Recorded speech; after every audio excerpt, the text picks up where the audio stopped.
വ്ളോഗറും Instagram ഇൻഫ്ലുവൻസറുമായ ജുനൈസിനെ അറിയാത്തവരായി ആരുമില്ല. റീൽസുകളിലൂടെയായിരുന്നു ജുനൈസ് ആരാധകരുടെ ഹൃദയങ്ങളിലേക്ക് എത്തിയത്. പിന്നീട് താരത്തിന് ഫാൻ ബേസ് കൂടുകയും പിന്നീട് അങ്ങോട്ട് എല്ലാ വീഡിയോസും വൈറലുമായിരുന്നു. ഇപ്പോഴിതാ കഴിഞ്ഞയാഴ്ചയിലായിരുന്നു ജുനൈസ് വിവാഹ വാഗ്ദാനം നൽകി പീഡിപ്പിച്ചു എന്ന പരാതിയോടുകൂടി ഒരു പെൺകുട്ടി കേസ് കൊടുത്തത്. അതിനുശേഷം ജയിലിലാകുകയും അറസ്റ്റിലാകുകയും എല്ലാം ചെയ്തിരുന്നു.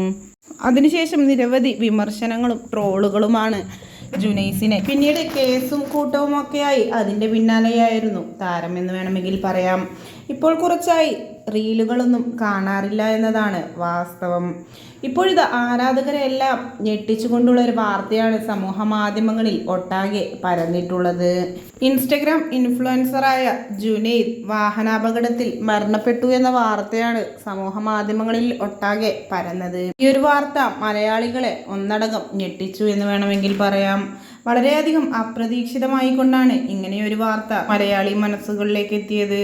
ഇനി ആരും ട്രോളരുത് എന്നും ജുനൈസ് മരണപ്പെട്ടു എന്നുമെല്ലാമാണ് കമന്റുകൾ എത്തുന്നത്. താരത്തിന് ആദരാഞ്ജലികൾ അർപ്പിച്ചുകൊണ്ടും കമന്റുകൾ എത്തുന്നു.